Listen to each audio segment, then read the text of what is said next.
checking those indicators, making sure if you're a vendor or maybe you're a scrub nurse or a scrub tech that's looking for your instruments and you think you're going to go and help your SPD by going down there and finding it yourself, make sure when you grab it, you're checking indicators, you're checking to make sure it's not a clean instrument set versus a sterile instrument set.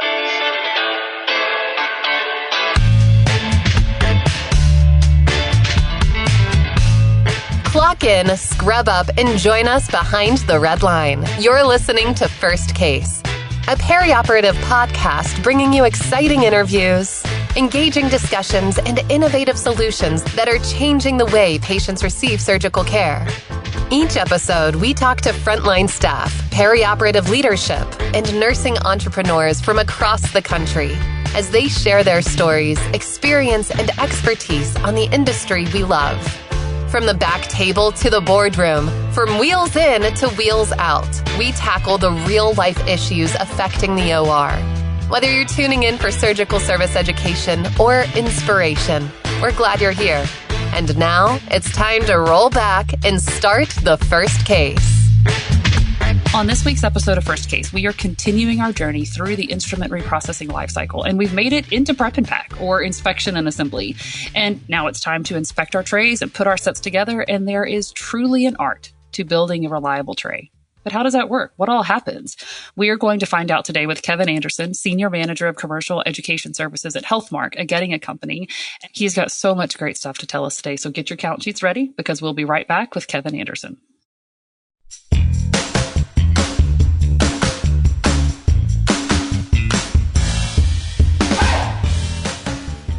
From the studios of Healthcare HQ, you're listening to First Case.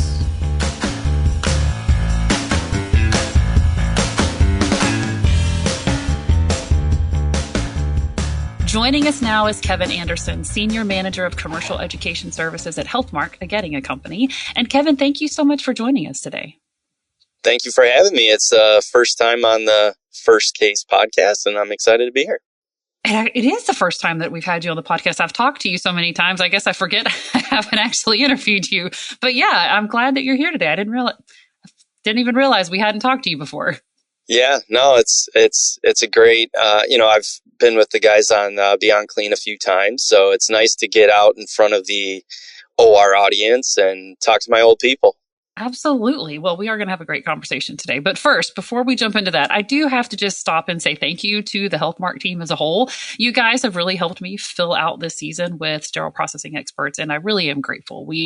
If you remember already this season, we've spoken with Mike Matthews about point of use treatment. Kevin, today you're going to be helping us really understand the science of building a good and reliable tray.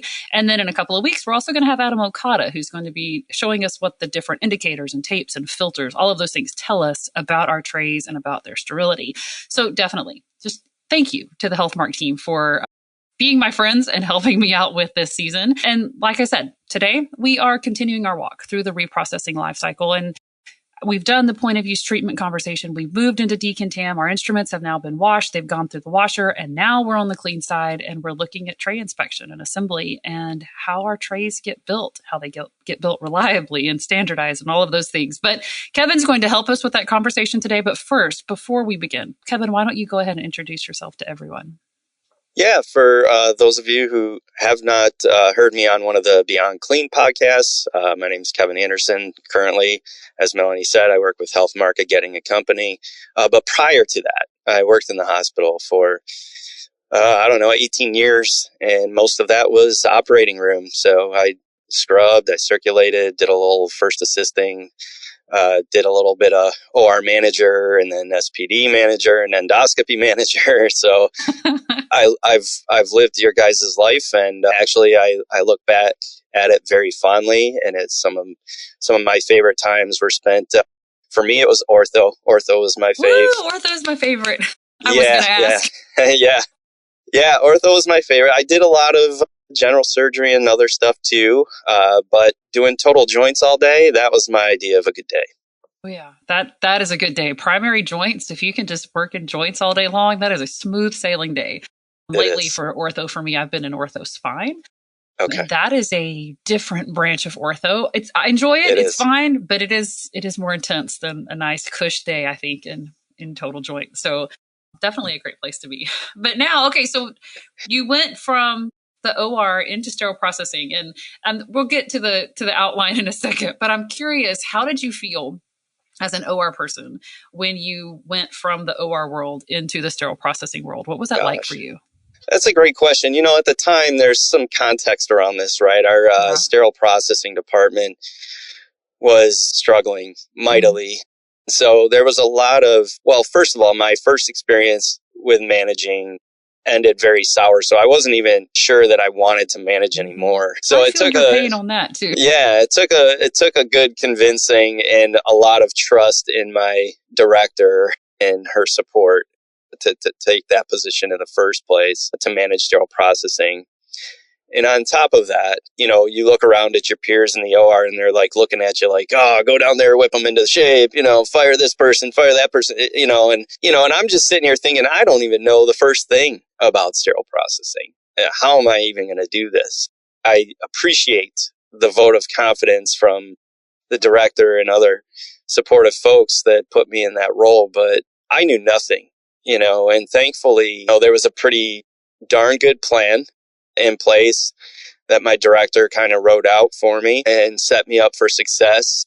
And I'm so appreciative of that. Actually, it's funny that you mentioned this or ask about it, as I'm actually speaking on this very topic at AORN this year for the special assembly. So awesome. Looking forward to that, transitioning from OR to SPD manager and how to do it effectively. But yeah, I was scared to death. I mean, that was a huge, huge task. And I quickly learned to lean on any and all experts in the field, whether they were vendors, whether they were frontline staff, whether it was a trusted colleague who was a manager and all of that stuff. It's scary. Mm-hmm. But you have to kind of, in my opinion, the way I look at it is you kind of have to embrace the fact that you don't nothing. Yep. And then you got to be transparent about that. And that, your goal is to support the department and help them achieve their goals. And, cast a little bit of a vision of what those goals look like, and tell them, you're going to be there to support them along the way, even though you don't know everything. So you're going to rely on them for help and you're going to learn alongside them and all of that stuff. So I think, to call it anything but a scary endeavor would be to do it injustice. So it was frightening to say the least, but it ended up a very positive experience. That's good. In my life. So I look back at it very, very fondly.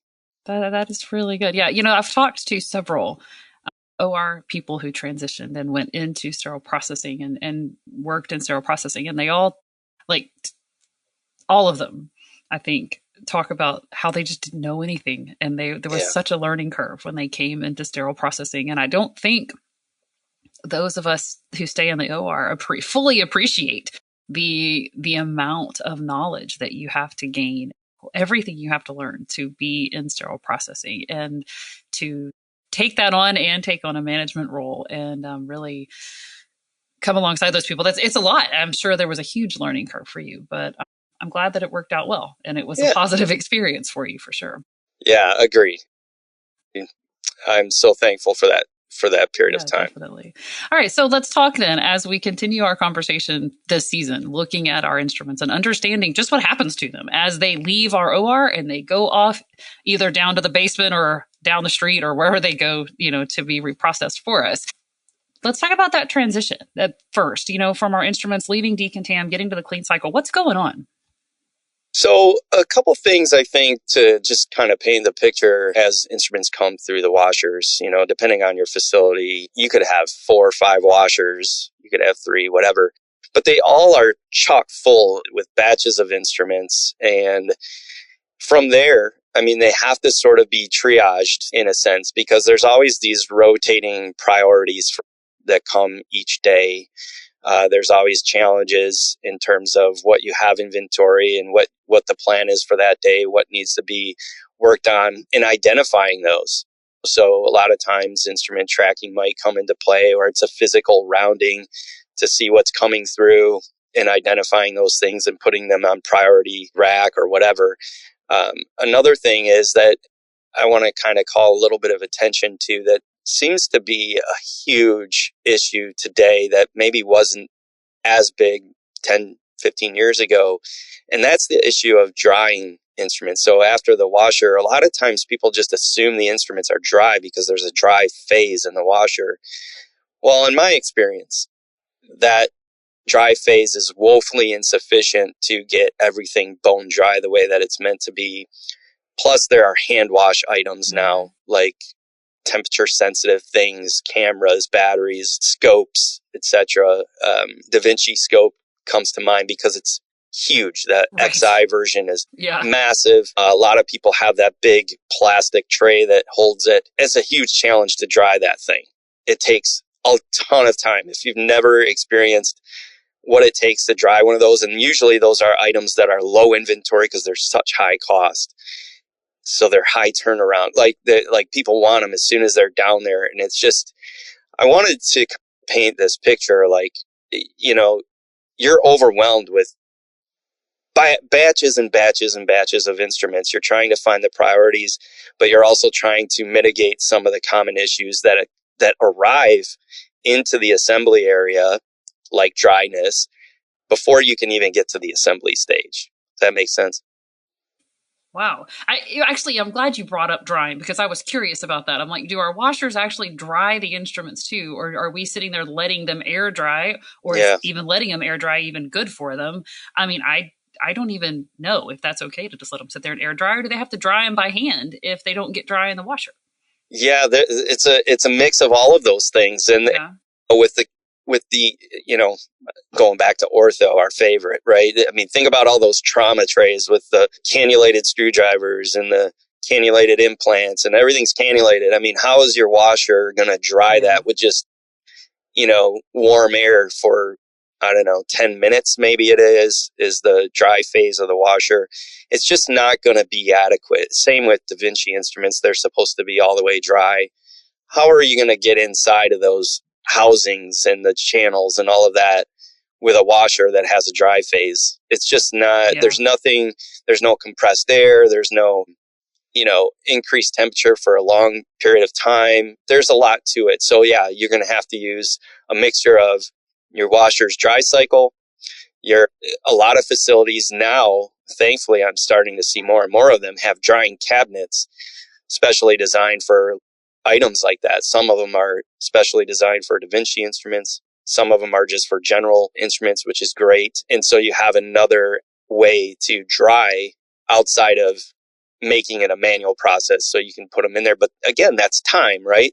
So that's time that many people in the operating room don't understand. They think, oh, I passed that tray down there 2 hours ago. Why isn't it ready to go by now? You know what I mean? And even the sterilizer cycle is generally an hour long plus cooling. Right.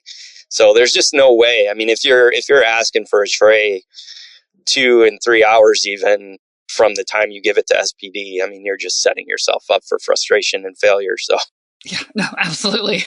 So yeah, the drying has to come. It's very important, and it's an easy step to miss, and it can also lead to other potential issues down the line, like wet packs and things like that. So it is a very important step that I didn't want to just overlook, because it is a time issue and it's a quality issue that many places.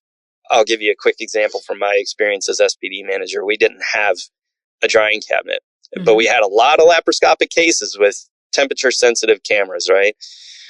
Well, unfortunately, there was a time crunch for all these cameras, and they need to be bone dry, okay? Like 100% bone dry before they go into vaporized hydrogen peroxide sterilization, because that sterilant, it reacts with any moisture and causes problems. So, and even possibly a failed load. So it's very important they're bone dry. So we didn't have a dryer. So what do our people do is they stick them in they would stick them in an open autoclave that's hot. And then thinking, this is a good idea. It'll dry them off faster than just leaving it in open air or whatever. But the problem was the autoclave was too hot, and it actually burned the camera, and we burned several cameras that day. Yeah, but it made our case for a trying cabinet. But it's a very frustrating thing because your people are trying to solve a problem, but they're not given the equipment to solve it correctly. Yeah. And then all of a sudden now you have less inventory, and then you look foolish, you feel foolish, but you're trying to solve a real problem without being given the resources you need. So that's one thing that I think is really important in creating this, culture of quality and getting the instruments to the operating room, effectively, high quality, where you're not worried about every single thing you open. Yeah, absolutely. And I think your comment about trying to solve problems and not having all of the equipment or resources that you need is something that resonates with all of us, because we live that same life every single day, and we don't always have what we need. And we are very creative, smart people who really genuinely do try to find solutions to our problems. And unfortunately, sometimes, like burning scopes, there's a negative consequence, but it wasn't for lack of trying or for lack of trying to solve the problem in a way that we could do it. We totally understand that. Again, I didn't even think about it until you brought it up, that just how much goes into actually making sure they're dry before we even start working on them, which is going to be, like you said, a time delay, waiting on these things to be dry before you can even start putting trays together. And I know that I recently switched ORs for another PRN job, and I had to go through a little bit of orientation, but not a whole lot. But they did make me go spend just a little bit of time in sterile processing just to kind of familiarize myself with what they were doing. And they send me in there and they're like, here, go put a tray together. And I'm like, oh no, hold up. And I'm looking at this just walls of trays that have all come out of the washer, and they're all just there in this. And I'm going, how do you even know what tray to pick up? How do I know which one to grab? Now, I was really overwhelmed. There was no way I was going to pick up a hard tray. So I picked up a minor, minor tray, something small that I think I can do this, but realizing everything that goes into putting those trays together. And I'm going, I don't know what I'm doing. I mean, it's not just checking an instrument off and just dumping it in the tray. There's so much more to it than that. And I'm like, I am woefully inadequately unprepared to just randomly pick a tray and put it together. But also thinking about, okay, how are we prioritizing which trays we're putting together, which trays need to be done first? I think my head would explode trying to keep up with all of those things. It seems just crazy. No, you're absolutely right. And it's good that you had that, sort of a humble approach to it, because it really is like that. And unless you put some systems in place to kind of ease that cognitive burden, it is very easy to get overwhelmed, like very easy. So your idea of grabbing something at least more familiar was, what a lot of people will do in that situation. And probably the right thing to do is to grab something you're at least most familiar with and get started that way. But that being said, I'm glad that you brought that experience up, because putting trays together is so much more than just following this checklist and making sure the instrument is there and putting it in the tray. There's so much more to it. And I wish, people from the SPD side would benefit to explain these things to the OR. So I'm appreciative of this opportunity, because really, if we're going to do it correctly, every single instrument should be inspected for fit and function. Function would be like, does this scissor actually cut? And does it cut smoothly, or does it snag? Or, because the last thing you want is for the doctor to figure out while he's cutting human tissue that it's got a burr on it. And then, especially in a vascular case or something like that, right? But every instrument should be tested for function and inspected for things like pitting and cracks and all of this stuff. It's really like doing, I used to work in the ER, and we used to do assessments of patients, and physicians are supposed to do assessments, head to toe, they would call them head to toe assessments, right? And I remember practicing that in nursing school, a head to toe assessment with objective data and subjective data and all this stuff. Well, an instrument is similar. We should be assessing this instrument, from head to toe, so to speak, and making sure that there are no defects, with that instrument. And some of those instruments are more than just basic hemostats and things like that. Now we're talking about robotic and shavers and insulated instruments. There's a great deal of complexity there. And to be able to do that every single time with every single instrument, and then to find out that the OR uses roughly 20 to 25% of those, there's a lot of waste that is involved in sterile processing assembly. But that's a side note. But going back to the inspection part, it's in assembling that tray. Yes, you got to make sure you have all the instruments on the list. That's like basic 101 stuff, and even the OR will understand that very quickly. Mm-hmm. But did you know that there's a potential pitting problem where the stainless steel is corroding and it could harbor microorganisms in there, or the pitting could lead to cracks if it's not addressed? Or sometimes if you have old instrument inventory, people used to engrave them to know that, hey, this was for OR instead of, maybe it was a distinguishing factor between OR and OB instruments and things like that. Another thing is identifying single-use instruments. So a lot of times single-use instruments look just like regular instruments, and SPDs, they service a lot more than just operating room. So a lot of those instruments intermingle, and you like to think that you're not going to get any single-use instruments in the OR, but it happens, I guarantee you. And it's because all these other instruments are coming. Some well-meaning supply chain person found the cheapest version of, that Kelly, and turns out it was single-use. You wouldn't know it unless you know what to look for, right? If you're looking for Pakistan stainless steel, you're looking for instruments that don't have any sort of model number on it because they're not meant for reuse and that kind of thing. So there's a weeding out process, that you go through inspection practices and through function testing. And unfortunately, because of the high pressure situation that SPD commonly is in, a lot of these things, these nuanced details get missed. And that's why you might have an instrument or a set that's missing an instrument, or a set that has an instrument that is broken or not functioning properly the way it's supposed to, because there's just so much time that could really go into the assembly stage. Right. So much.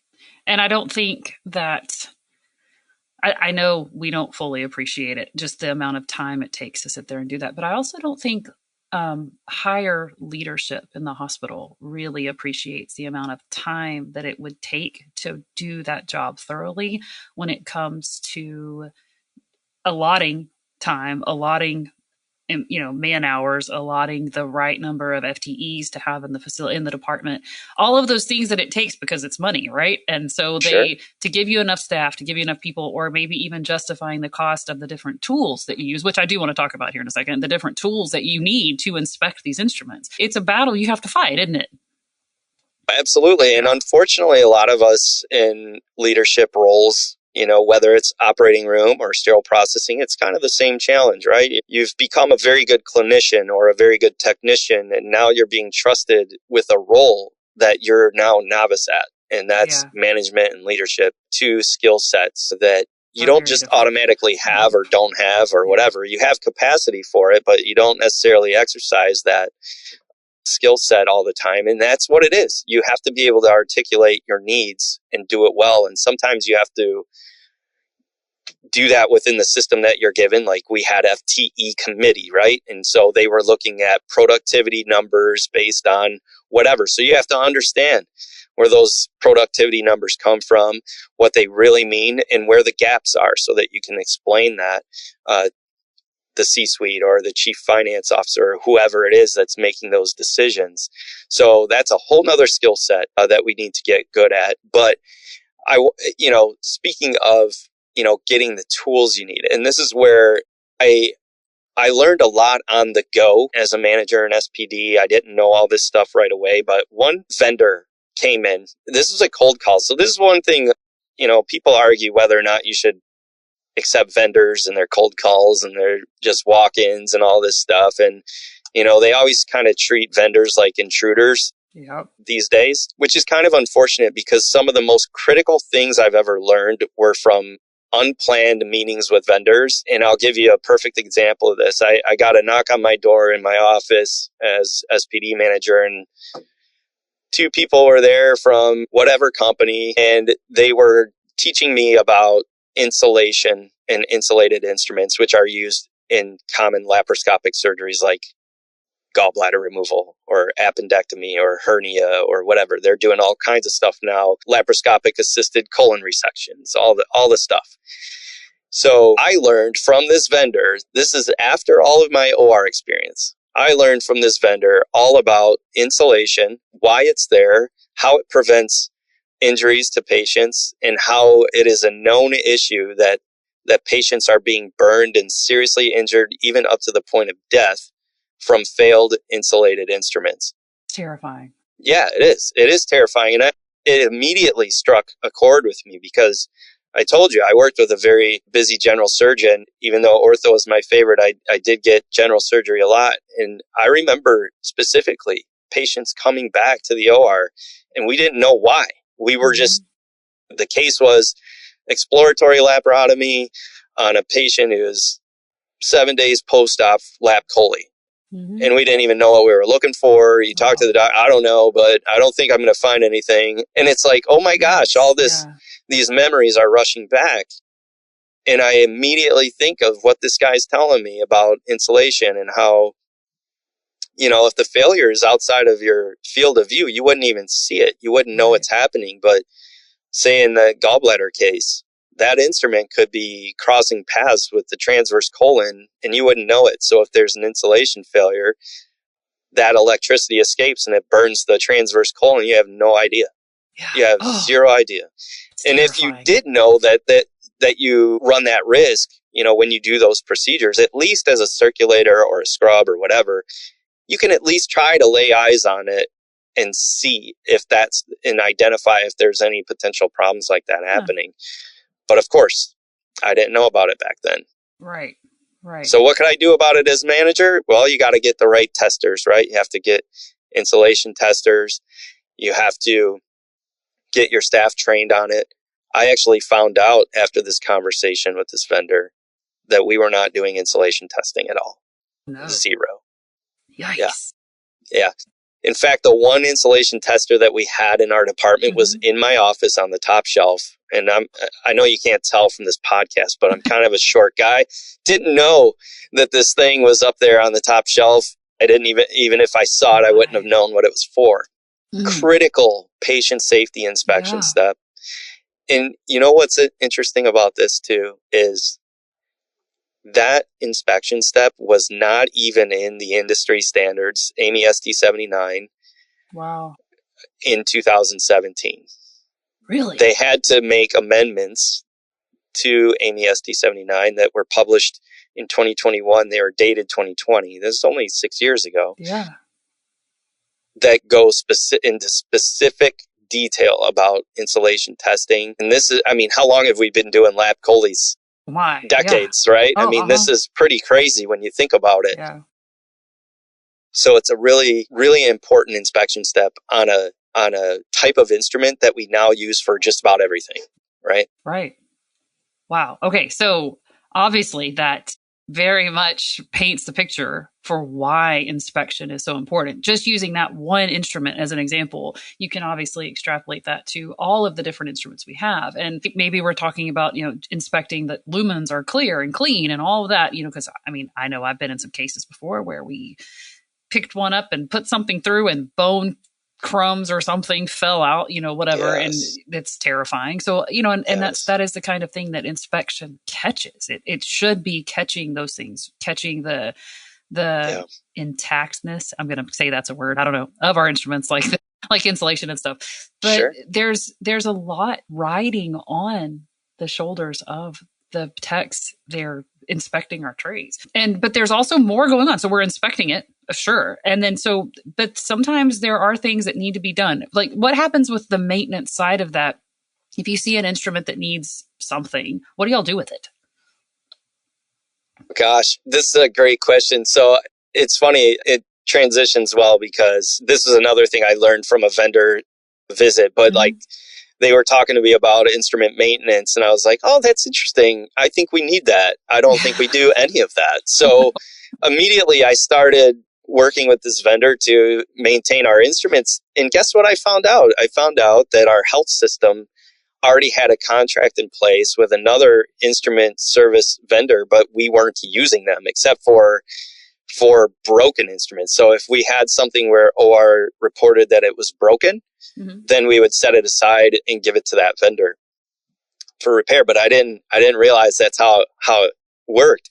Right. So I just immediately started having this vendor come in and service our trays, and all of a sudden they're taking all these instruments out and all this stuff, and I'm having to order new ones. And I find out later on that we already had a contract in place and we had a vendor, and we just, at our location before I was managing, they were struggling so bad that they couldn't afford to take the instruments out of service even for a single day to have them serviced at the truck and brought back at the end of the day.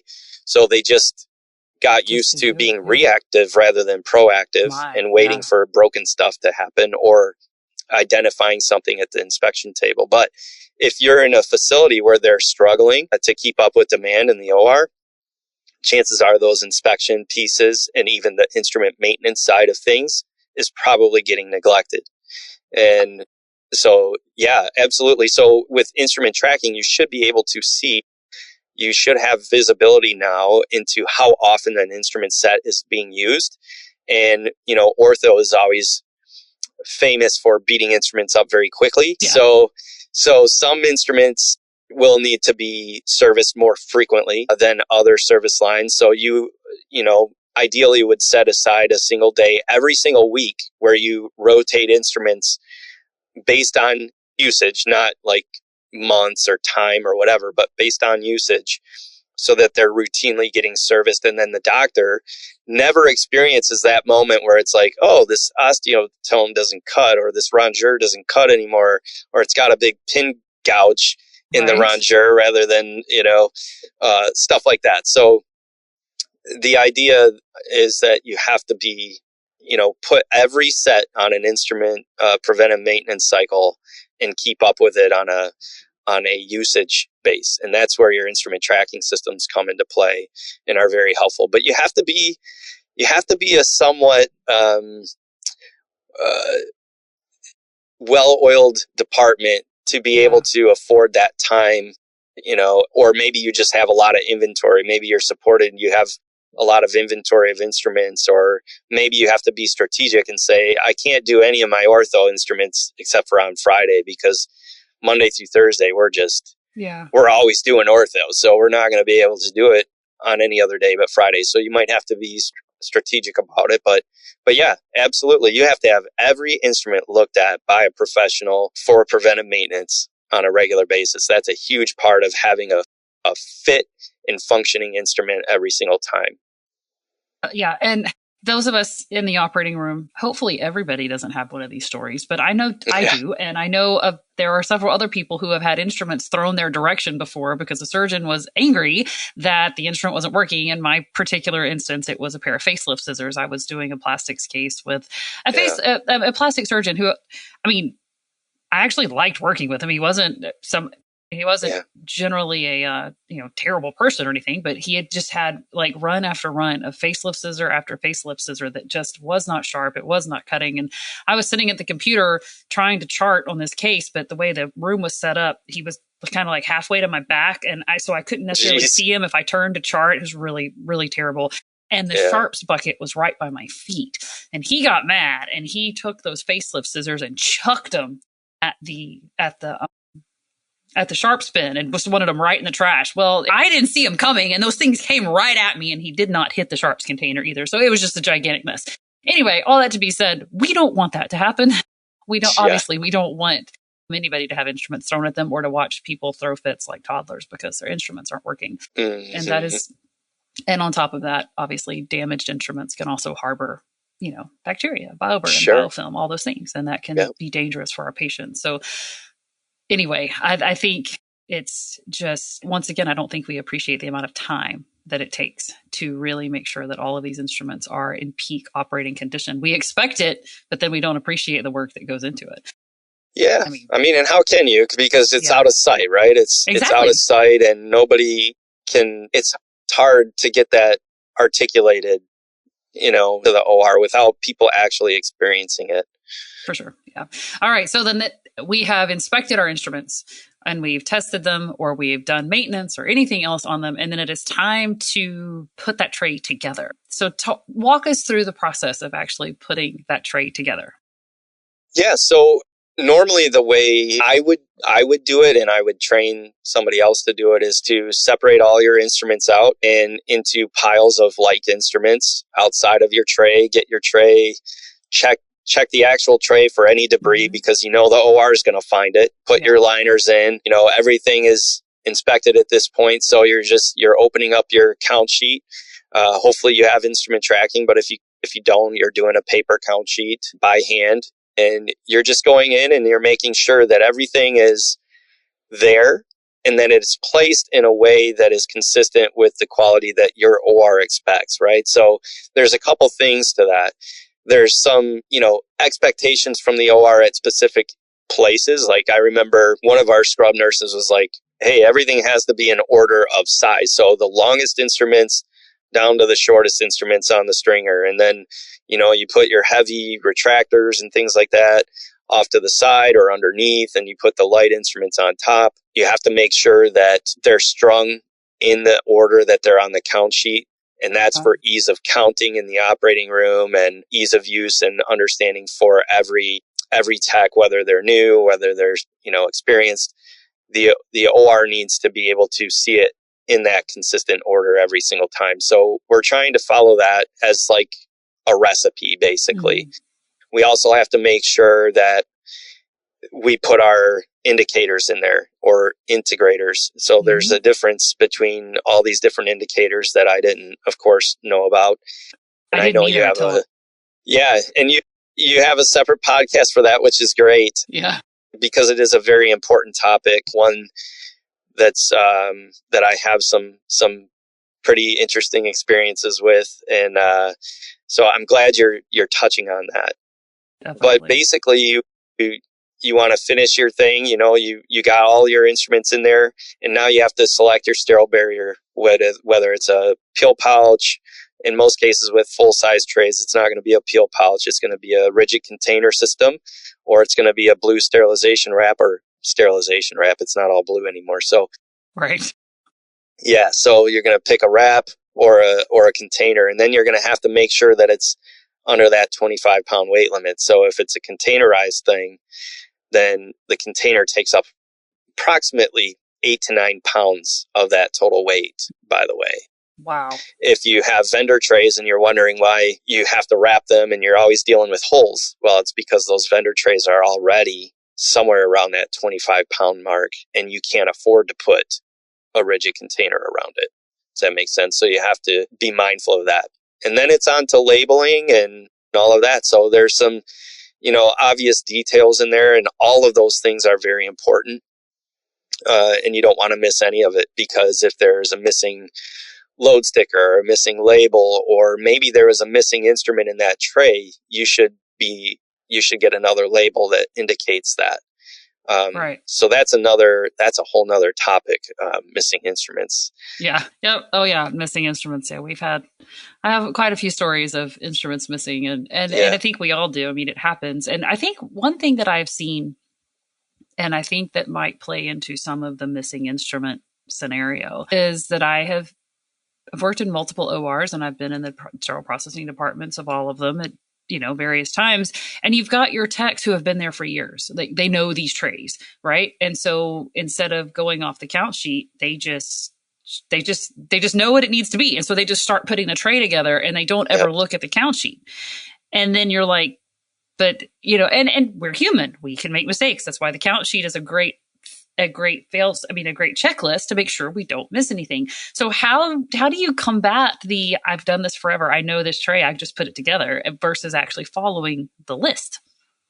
Yeah, I mean, you really have to make that part of your SOP and the expectation. And and if it is really important to you, then you're going to have to do some rounding and watching that people are actually doing it, and make sure that they know that this is important to you. And maybe you have examples as to why. So I mentioned it earlier, how maybe most of our instrument sets, we're using 20 to 25% of the instruments in the operating room during the procedure.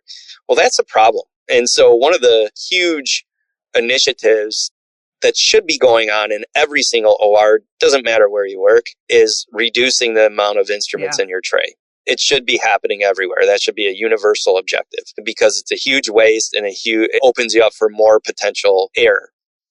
So if that is an objective of yours, your count sheets should be constantly changing and you should be relying on that count sheet all the time. There's things where, I have to admit, I've done that stuff. Okay. I've done that when I've built a tray. I've done that when I've counted a tray in the OR. It's like, I know this basic set from front to back. I mean, I know everything. I'm confident in my ability to count this thing. And, every once in a while something would change, or maybe there was something missing and you don't notice it unless you look at the count sheet. So, I mean, you really have to embrace the culture of relying on checklists. It's not about how good you are or how good your memory is. And if you're constantly improving and constantly changing things and changing those count sheets to better reflect what's used in the OR, then that should help people to shy away from relying on their memory. You know what I mean? And so if we're working together on that, maybe you as the OR person and me as the SPD, we should all now be relying on our count sheets more because we're always tweaking the count sheet. Yeah. We're always trying to remove what, Dr. So-and-so wanted that instrument in there. He threw it against the wall or threw the tray against the wall until he got this thing in there. Well, that doctor's like 10 years retired and we're still putting his instruments in this tray. We can move on. You know what I mean? Right. And so there's a lot of examples like that. A lot of our trays were designed for open procedures in mind. Most of the time, we don't even do open procedures anymore. They're so often minimally invasive, laparoscopic, whatever. We used to joke sometimes in one of our ortho rooms about doing rotator cuff surgery. We were one of the first ones in our hospital, not, throughout the world, but one of the first ones in our hospital that did arthroscopic rotator cuff procedures. And we got so frustrated in the beginning that we would convert to open every so often and whatever and just get it done. But eventually we got so competent at the arthroscopic version, we used to joke, like, would we even know how to do this open anymore? And that's kind of the way laparoscopic gallbladder procedures were. We used to have a basic set every time we did a lap chole. And it got to the point where, why are we putting this on the case card? We never use it, Even for complex lap choles, we were still finishing them laparoscopic. By the time I was leaving the OR, it's one of those things where we have to let go of that. Oh, remember that scenario 10 years ago where the thing wasn't there and doc lost his mind. We have to be able to adjust those trays for the cases that we're doing today. And that, if we're doing that, we're going to always be updating those count sheets. Absolutely. All right. So then the last step, really, you've got it all put together and then it's going to be going into the sterilizer and we're going to sterilize it. But is there anything else that occurs to that, with that tray? You've inspected, it's been tested, we've done the assembly, checked our count sheet. Is there anything else that happens to our tray before it gets pushed off into the sterilizers? Well, I would say a couple things, some caveats. One is that they obviously have to be labeled with their load sticker. That's an important thing that every OR nurse or scrub tech should be looking for, is the load sticker to make sure that it's gone through, as well as the instrument tape or indicator locks on a rigid containment system. But before all of that actually goes into the sterile barrier and into the sterilizer, there are some facilities, and more SPDs are doing this. They're having a second quality check on certain instrument sets. So another technician will go over it and make sure that all the instruments are there, that the indicators are there, that the proper labeling is there.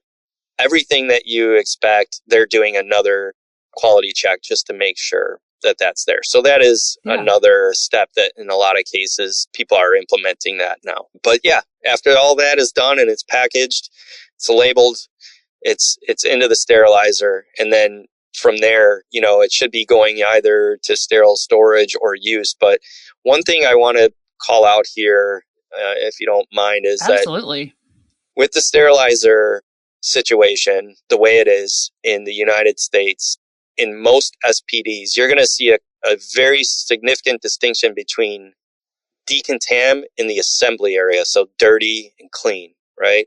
You have a pass-through washer, 9.9% of SPDs, and rightfully so. You would never want your clean and dirty to intermingle. But for whatever reason, we have a single door sterilizer in almost every single SPD, and it's just going in and out the same door. And there have been numerous times where I have found clean, non-sterile instruments either in sterile storage or on a case cart, and unfortunately, even used on a patient. And so checking those indicators, making sure if you're a vendor or maybe you're a scrub nurse or a scrub tech that's looking for your instruments and you think you're going to go and help your SPD by going down there and finding it yourself, make sure when you grab it, you're checking indicators, you're checking to make sure it's not a clean instrument set versus a sterile instrument set. It seems very basic, but that one patient in my background who has had clean, non-sterile instruments used on them, the scrub tech was a 30-year experienced scrub tech. Yeah. It can happen to any of us. Yeah. And you're right. I never really thought about it until you brought it up. But how much, obviously that's how our buildings are designed and all that stuff, and reconstruction and all that, whatever. But thinking about just in terms of how easily stuff can get intermingled if it's all going in and out the same door, that is just something that can lead to that error. And I never really thought about that before because it's just the setup that I'm used to seeing. Yeah, it's a design flaw. Yeah, absolutely. It's a serious design flaw, and it's one that opens us up for very serious potential consequences. And it's real. It happens. Yeah. Okay, now I have something else to be worried about now and something else to be terrified of. Yeah, I know. Sorry. No, it's okay. It's good because it's a good reminder to be vigilant. And it's a good reminder as to why all of us need to be paying attention to what our trays are telling us. Because, this is why we're having these conversations. What are the trays telling us? What can I learn from this tray by looking at it? Is it sterile? Yeah. Is it just clean? Has it, all of those things that we need to know and understand about our trays. And we are rapidly coming to an end of this conversation today. But before we wrap up, is there anything else you want to include in this conversation? Anything else you want to make sure that the OR staff really walk away with from this conversation? Yeah, a couple things. One would be that in this conversation, I can't possibly give you every single thing that is of great concern to you folks in the operating room. One thing that I will say is, I mentioned I love ortho. Well, those shavers that we've been using for years, decades now, on basic arthroscopy cases, I have done, and I intend on publishing this study this year, but every single one I've ever inspected with a borescope has been dirty. Every single one. And these are ready for patient use, sterile shavers. And some of them now were clean and ready for sterilization, but the vast majority were sterile, ready for patient use. Two of the main three manufacturers for shavers now, so Stryker, Arthrex, and then Smith & Nephew is the other big one. But Stryker and Arthrex now include borescope inspections right in the IFU. But many facilities don't even have borescopes because they're expensive. Yeah. And then some facilities that do have them, they have one, but they have a big old busy department. And so a lot of times they don't get the right inspection that they really need. And really, if you think about it, all the cannulated instruments that come through an SPD, you could really be borescoping a lot of different stuff. Shavers come to mind because they have been linked to surgical site infections dating as far back to 2009. So it's old news, and yet our shavers are still dirty. Yeah, that's terrifying. Borescopes are a huge part of inspection. If you don't have them at every single assembly station, think of that as going into an OR and not having an ESU, right? Right. It'd be like going into your OR and not having a Bovie unit in your OR. You'd be like, what am I doing here? I can't even operate. What are we doing? What day and age is this? Yeah. But you go into an SPD and it's like, it's not common enough yet. It's not ubiquitous enough. Like it should be at every station. It should be basic equipment. Same with that insulation testing equipment. Should be in every assembly station. No excuses. No need to get up and go find it. No need to, not have redundancy. You should have redundancy. If something breaks, you got another one backing up, that kind of thing. So that's a huge component that I would like to make sure that the OR folks are aware of. It's a time-consuming one, but it's an enlightening one when you realize the instruments you've been relying on for decades of your experience have been dirty.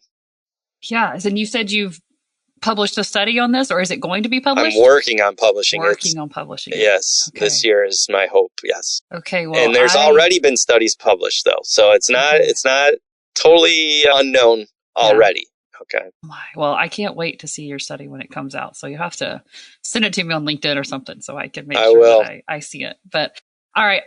Well, once again, I think I say this at the end of every one of these conversations. There's so much more to sterile processing than we fully appreciate or fully understand. And that burden of responsibility is really heavy and huge. And I think it's helpful to have these conversations and so that we can understand what that workload looks like and what all's going on and everything that goes into making sure that we have the sterile instruments that we need. So Kevin, thank you for terrifying us, but also for helping us understand just what's going on in putting our trays together. This was very eye-opening today. Yeah, thank you for having me and for tuning into stuff about sterile processing. I hope you got a lot out of it. I know I definitely did. So thank you so much. All right, thanks.